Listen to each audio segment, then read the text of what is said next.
Koliko vam je često baštovanstvo u ovoj sezoni bilo frustracija zato što ste ili vikend baštovan ili ste se stalno nadmetali sa kišom. Jednostavno niste stizali da uredite svoju baštu. Kako god dođete u baštu, morate ili da sadite, da se borite sa divljim biljkama, da zalivate i u jednom trenutku gubili ste fokus. I koliko vam je problem bio nedostatak resursa? Imali ste ograničenu količinu resursa i niste mogli da je postavite na čitavu baštu. To je tada bio veliki problem i frustracija. Kada se na sve to pojave najezde kao što su puževi, smrdljivube, muljci, vi ste već izgubili korak sa sezonom. Ne možete da stignete da branite, hranite, zalivate, berete i podižete nove nasade. Tu nastaju velike frustracije i tako ne bi trebalo da bude.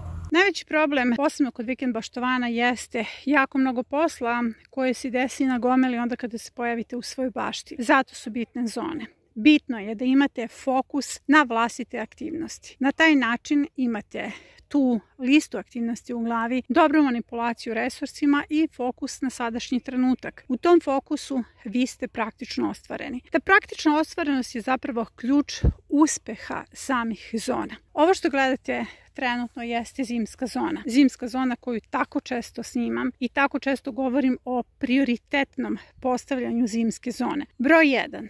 Imamo zimsku hranu jer ne mora da se uzgoji plastenicima. Zimska hrana raste na otvorenom polju pod snegom u vašoj bašti. Drugo, imamo ograničenu aktivnost u jednom delu bašte, ostatak bašte nas ne zanima. Ovaj deo bašte se zatvara. Vidite razliku? Bujniji deo bašte koji je zatravljen, on se obara i zatvara. Sjetite se kako je meni bilo kada su ovce uništile kompletnu baštu. To je bila velika tragedija za mene. Plakala sam, pitala sam se da li ću uopšte nastaviti da se bavim baštovanstvom na ovom mestu. Kako ću sve to da obnovim jer to je višegodišnji rad, u pitanju je eksperimentalna bašta. Nakon toga su nastale zone.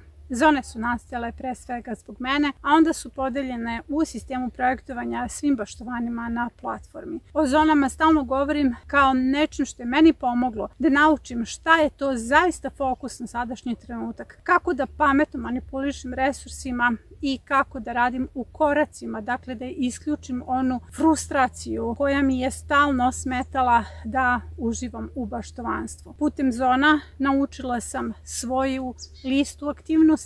Ta lista aktivnosti uvek postoji jer se bašta postavlja u koracima. Nakon toga provela sam 1200 sati u razgovoru s baštovanima o moljcima, smrdljivubama, puževima i rekla sam ja to više ne želim da slušam, ne želim da oni to preživljavaju na tako tragičan način. I rešila sam da nešto preduzmem. Tako je na priču u zonama nadograđena priča o strateškim zonama. Strategija za moljca, strategija za puža, za smrdljivubu. Jako je važno imati strategiju jer strateške zone u centar zbivanja stavljaju samog čoveka gde isključuju njegovu frustraciju. Dobrodošli u još jednu epizodu gde pričamo o strateškim zonama. Svaki put kada uđu novi baštovani na platformu, ja im kažem hajde da prvo sejemo i sadimo pa ćemo lako da pričamo o prolećnoj zoni. Najvažnije od svega je prvo posejati ono što plaća gorivo. Gorivo u energetskom smislu. Kada vi podignete svoje gredice, vama će biti vrlo lako da se bavite ostatkom bašte koji zahteva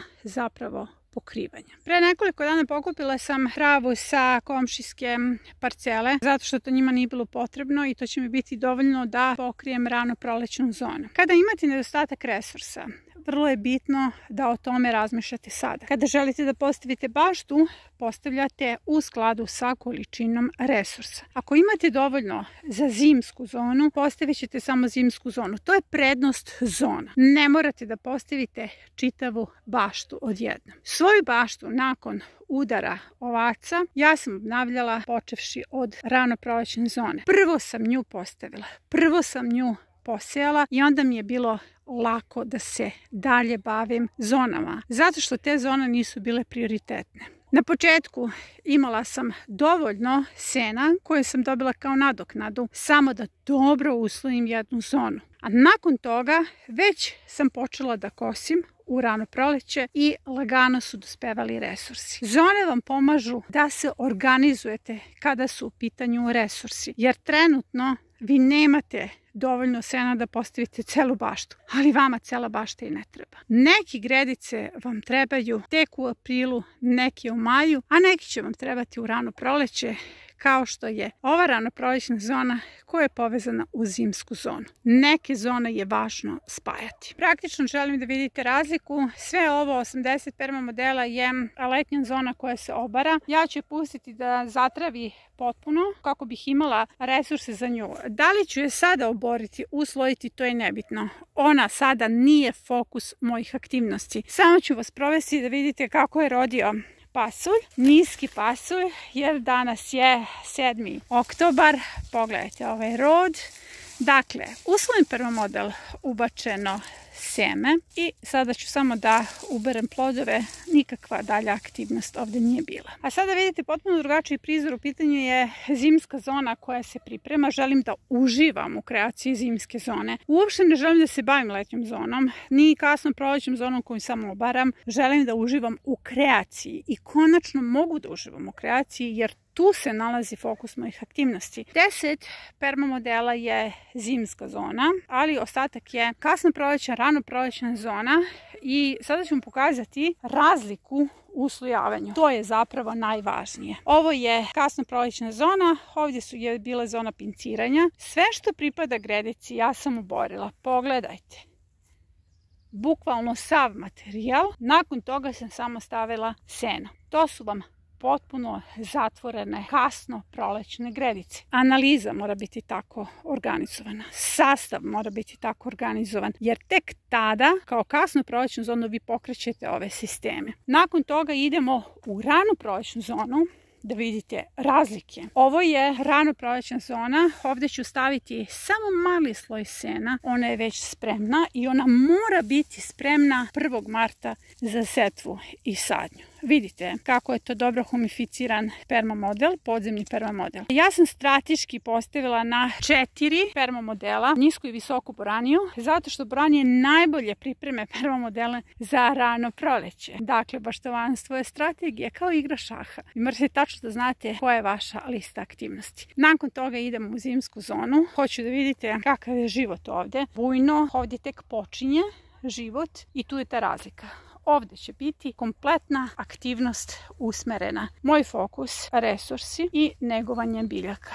Neki perma modeli su već postavljeni, a neki ću tek kreirati. I znate šta je najvažnije od svega? Želim da uživam u tom. Ne želim da jurim. Ne želim da osjećam stres ili paniku, da neću stići. Želim da stignem i zone vam upravo pomažu u tome. Da li bi vam borba sa puževima, smrdibubama, smojicima bila lakša kada biste imali puna skladišta hrane? Kada biste već sa određenih zona imali tako dobre berbe, pa onda i kada se pojave puževi, mnogo je lakše boriti se. Da li bi vam borba bila lakša kada bi ona bila organizovana tako da uvek strateški imate sistem odbrane na određenom mestu? Zato se na zone nastavljaju strateške zone. Strateške zone su jedan nivo iznad samih zona, jer one podrazumevaju takvu organizaciju projekta gde u određenim strateškim zonama baštovan dobije tako praktičnu ostvarenost da posle toga može da brani narednu zonu.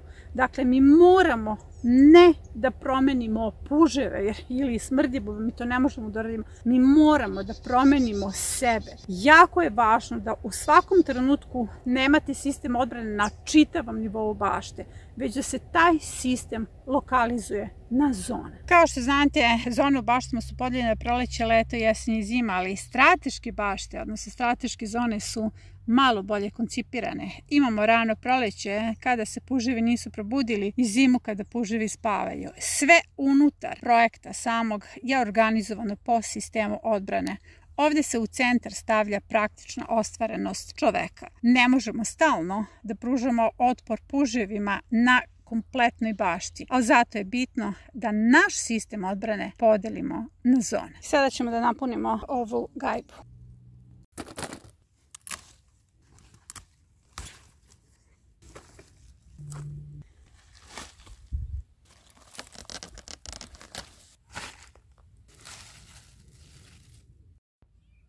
Moja je gajba puna, ovo su dnevne potrebe za povrćem. Nikada ne berem sve ono što se nalazi u bašti jer ne volim gomile bez razloga u skladištu. Najvažnije od svega, one su mi pomogle da ove gajbe punim na vrlo lak način. Trenutno imam market u prirodi, dakle sve ono što možete kupiti u marketu ja imam u svojoj bašti, zone su se spojile. I naravno pobegni sezone je krompir na travi. Pogledajte shorts i epizodu na ovu temu. Nikada lakše nisam uzgajala krompir. Sada za kraj pozdravit ću vas sa ovim sunčanicama koje su pokupljene 20 metara niže u običnoj šumi. Ovo je sada večera. Pozvaću vas da se javite na mail ukoliko želite da isprojektujemo jednu stratešku baštu. Jako je bitno kod popunjavanja ankete da naglasite u informacijama kakvu vrstu najezde imate. Možete da imate i 3 vrste najezi, ali naglasite smrdljibube, puževi, moljci. Kako bih onda kod projektovanja vaše bašte mogla da postavim dobru strategiju. Doviđenja do naredne epizode.